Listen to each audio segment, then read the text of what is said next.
Nobody wants to sit still. Nobody wants to let what happened in Orlando happen again. But no sooner had we learned that the terrorist used an AR-15 on his murderous rampage than Hillary Clinton and President Obama started calling for stricter gun control. Many other liberals are joining them. Take a look. The shooter was apparently armed with a handgun and a powerful assault rifle. This massacre is therefore a further reminder of how easy it is for someone to get their hands on a weapon that lets them shoot people in a school or in a house of worship or a movie theater or in a nightclub. That an assault rifle, an AR-15 and any other type of, and I want to make sure everyone knows the difference here, a semi-automatic, it's not an automatic weapon, a lot of people get that wrong. Correct. A semi-automatic rifle, the difference is its capacity to quickly discharge a large capacity magazine. You're talking about here in this state, some states restrict the size of magazines that are available. Here in Florida, anyone can go and buy these weapons, buy an unlimited amount of ammunition, and buy large capacity magazines.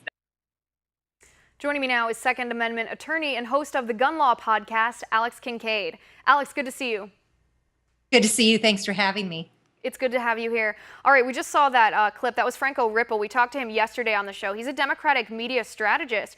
He was in Orlando, very upset, clearly, very emotional to be just 300 feet away from the nightclub where the terrorist attack happened. But he was very focused on the weapon that was used, the AR-15, on the magazine size specifically because there are no restrictions on the magazine for the AR-15 in Florida. Alex, is there any valid point to this? Because a lot of other liberals, it's not just Franco here, are talking about the magazine size for these guns.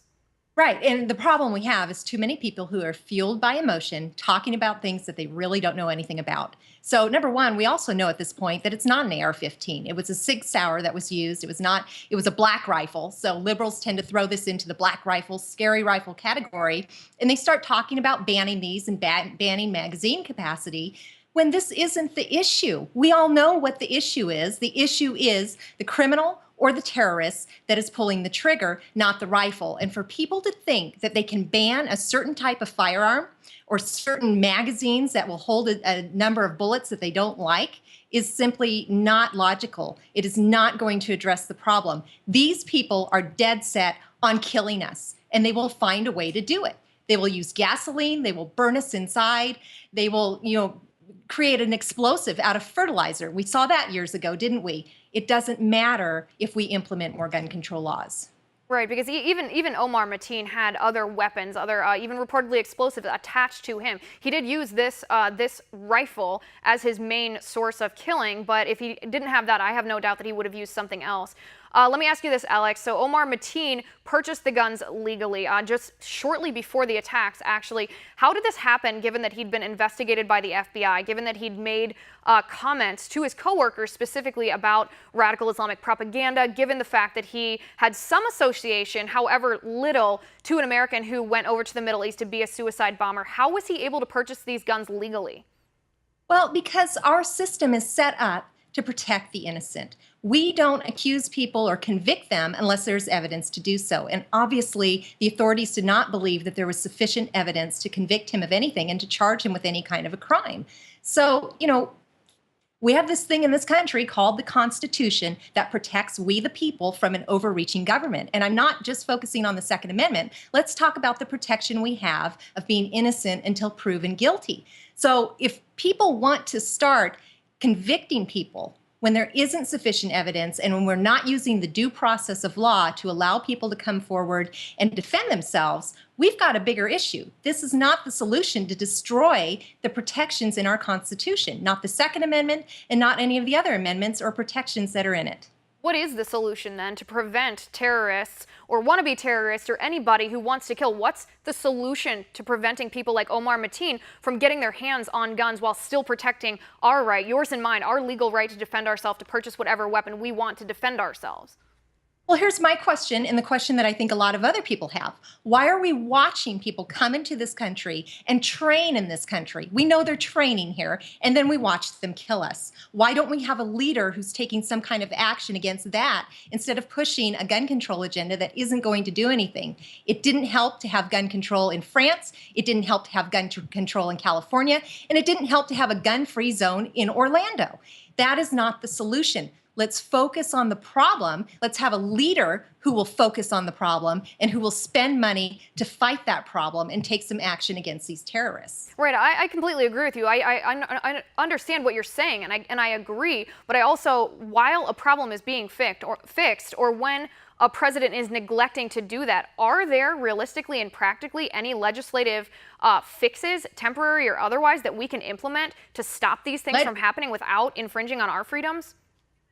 Again, I don't think looking to the government to find a solution is going to be the solution. People need to realize that they are in danger. We are in danger every day, whether you like it or not. You can choose whether you're going to be cowering in a bathroom and hiding like these poor victims were, texting saying they're about to die, or are you going to take some responsibility and be proactive for defending your life, defending the lives of the people that you care about. We can't always look to the government to solve our problems. Danger and evil exists. So, if I were to look to the government, I would say get rid of these gun-free zones. Why don't we start there? They're not helping. They're actually opening the door to evil and saying, here we are, sitting sheep, come and kill us. Right, and that's actually, I wanted to touch on that because I understand bars in Florida that primarily serve alcoholic beverages as their business, they are gun-free zones under Florida statute. And I understand how firearms and fire water don't mix, that you don't want a bunch of drunken people getting angry, shooting each other. But here, again, what's the balance here? Because they were, all the people, the 49 who were killed, the over 50 that were injured, everyone else, they were sitting ducks in a gun-free zone. And we know the statistic, we've heard it so many times, that the vast majority, all but one or two mass shootings in our recent history have happened in these gun-free zones. Exactly. And we know that. And it's to the point where, it feels so redundant. We hear it over and over and over again. Bars are, across America, in many states, gun-free zones. And I don't know that a lot of people realize that, but we don't need them to be gun-free zones. Why can't we have responsible gun people going to the bars like we have a driver for people who are out drinking? Just because you have a drink doesn't make you dangerous. And we can allow firearms in bars so that they're not gun-free zones. These gun-free zones, we know, are a major problem, and people are selecting them, and they need to be gotten rid of. Right, and it's worth saying, it needs to be said that just one concealed carry in the case of Orlando in this bar could have made a world of difference for a large number of people. And it's sad to say, but we need to be looking at those facts and not letting our emotions get in the way of practically preventing this from happening again. Alex, we are out of time for today, but I appreciate you coming on the show. Still ahead, Donald Trump says the Orlando terror attack is more than a national security issue, it's a quality of life issue. And he says Hillary can't support the LGBT community if she supports letting into our country people who want to oppress or kill gays. Anthony Toll is here next.